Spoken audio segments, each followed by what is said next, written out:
गुरु ब्रह्म महिमा अलेख शरण। नमस्कार दर्शक वृंद, आपण मानंकु आजिर राशिफल कार्यक्रम मु एस कुमार स्वागत जनाऊँगी। प्रतिदिन निजर राशिफल जानिबा पाई गुरुकृपा यूट्यूब चैनल को सब्सक्राइब करंतु और पाखरे थिबा बेल आइकन को प्रेस करी ऑल नोटिफिकेशन ऑन करी दियंतु, जहा फଳରେ आमे जेतेबेले वीडियो अपलोड करिवो प्रथमे आपण वीडियो देखि पारिबे। आमर यही वीडियो रे आपण संपूर्ण पंचांग सहित मेष ठारू मीन पर्यंत 12 गोटी राशिर राशिफल विषय रे जानि पारिबे। वीडियो को दयाकरी शेष पर्यंत देखंतु। वीडियोटी भल लागिथिले वीडियो को लाइक करंतु एवं आपणक प्रियजन पाखु शेयर करी जणांतु।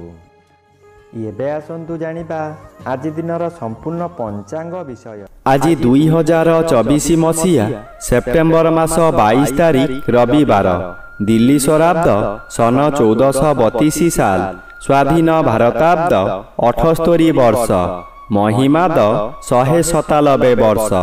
उत्कल गजपति श्री श्री गजपति दिव्यसिंहदेव महाराजांकर 68 अंक।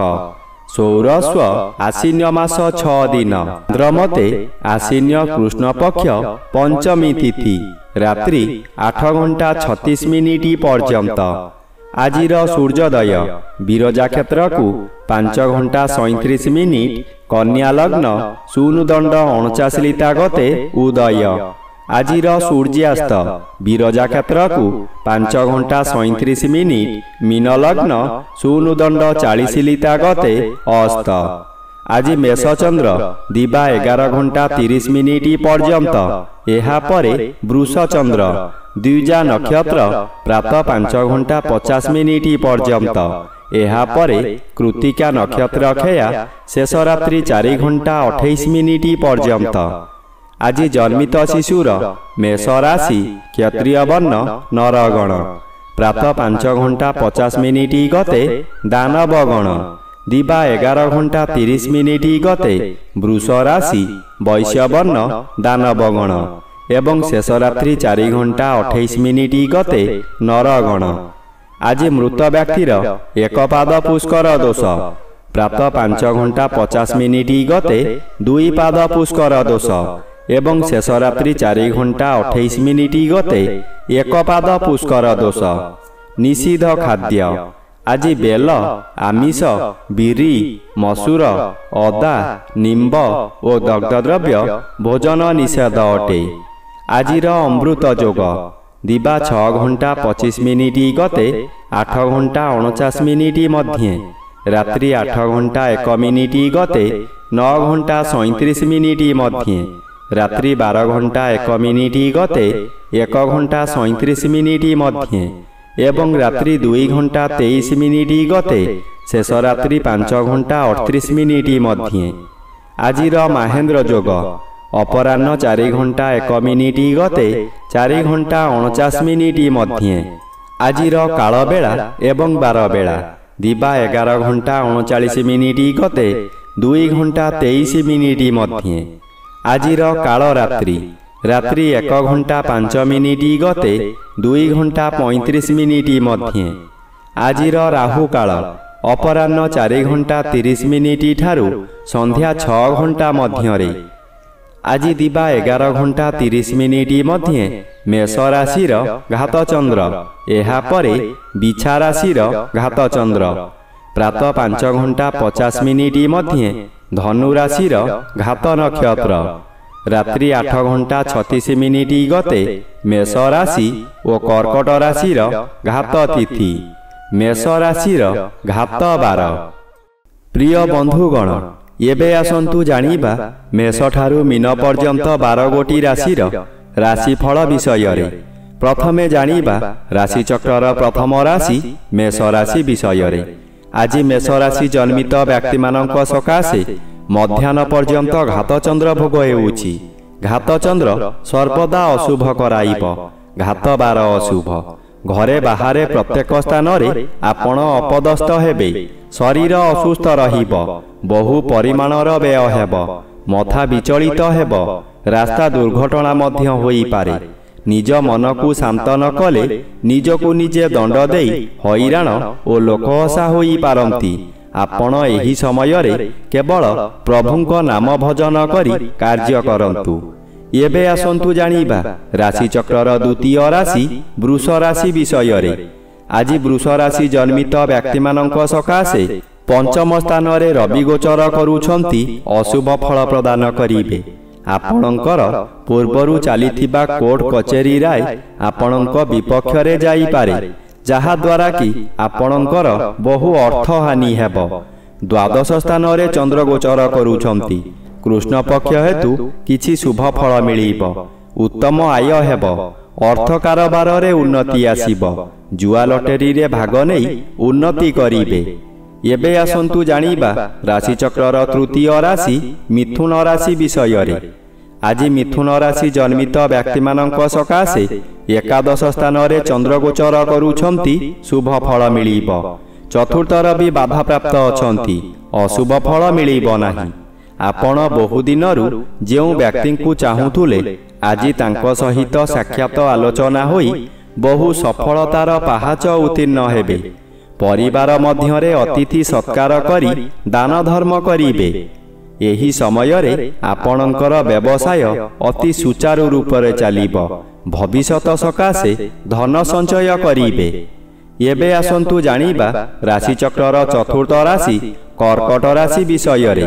ଆଜି କର୍କଟ ରାଶି ଜନ୍ମିତ ବ୍ୟକ୍ତିମାନଙ୍କ ସକାଶେ ତୃତୀୟ ସ୍ଥାନରେ ଚନ୍ଦ୍ର ଓ ଦଶମ ସ୍ଥାନରେ ରବି ଗୋଚର କରୁଛନ୍ତି। ଅତି ଶୁଭ ଫଳ ମିଳିବ। ତୃତୀୟ ଚନ୍ଦ୍ର ବଳବାନ ଚନ୍ଦ୍ର। ତୃତୀୟ ଚନ୍ଦ୍ର ଚଳନ ସମୟରେ ଆପଣଙ୍କର ସ୍ୱାସ୍ଥ୍ୟରେ ଉନ୍ନତି ଘଟିବ। ପୂର୍ବରୁ ଥିବା ରୋଗମାନ ଅପସରି ଯିବ। ଶରୀରର ତେଜ ବୃଦ୍ଧି ହେବ। ଯେଉଁ କାର୍ଯ୍ୟ କରିବାକୁ ଚାହିଁବେ ତହିଁରେ ସଫଳତା ଲାଭ କରିବେ। ହଠାତ୍ ଆପଣଙ୍କର କୌଣସି ଠାରୁ ଶୁଭ ଖବର ପାଇ ମନର ବଳ ବୃଦ୍ଧି ହେବ। ବ୍ୟବସାୟରେ ଅଧିକ ଲାଭବାନ ହେବେ। ଏବେ ଆସନ୍ତୁ ଜାଣିବା ରାଶିଚକ୍ରର ପଞ୍ଚମ ରାଶି ସିଂହ ରାଶି ବିଷୟରେ। ଆଜି ସିଂହ ରାଶି ଜନ୍ମିତ ବ୍ୟକ୍ତିମାନଙ୍କ ସକାଶେ ନବମ ଚନ୍ଦ୍ର ଅନ୍ୟ ଗ୍ରହ ଦ୍ୱାରା ବାଧା ପାଉଥିବାରୁ ଅଶୁଭ ଫଳ ପ୍ରଦାନ କରିବେ ନାହିଁ। ଆପଣ ଯେଉଁ କର୍ମ ପୂର୍ବରୁ ଆରମ୍ଭ କରିଥିଲେ ସେ କାର୍ଯ୍ୟ ଏହି ସମୟରେ ପୂରଣ ହୋଇଯିବ। ପୂଜାପାଠ ଓ ଗୁରୁ ଭକ୍ତିରେ ମନୋନିବେଶ କରିବେ। କୌଣସି ଅନୁଷ୍ଠାନରେ ବହୁ ଆର୍ଥିକ ସାହାଯ୍ୟ କରିପାରନ୍ତି। ବିଭିନ୍ନ ମହଲରୁ ପ୍ରଶଂସା ମିଳିବ। ରବି ଦ୍ୱିତୀୟ ସ୍ଥାନରେ ଗୋଚର କରୁଥିବାରୁ ଆପଣଙ୍କର ଚକ୍ଷୁ ପୀଡ଼ା ହୋଇପାରେ। ଏବେ ଆସନ୍ତୁ ଜାଣିବା ରାଶିଚକ୍ରର ଷଷ୍ଠ ରାଶି କନ୍ୟା ରାଶି ବିଷୟରେ। ଆଜି କନ୍ୟା ରାଶି ଜନ୍ମିତ ବ୍ୟକ୍ତିମାନଙ୍କ ସକାଶେ ଅଷ୍ଟମ ସ୍ଥାନରେ ଚନ୍ଦ୍ର ଓ ଜନ୍ମରେ ରବି ରହି ବହୁ ଅଶୁଭ କରାଇବ।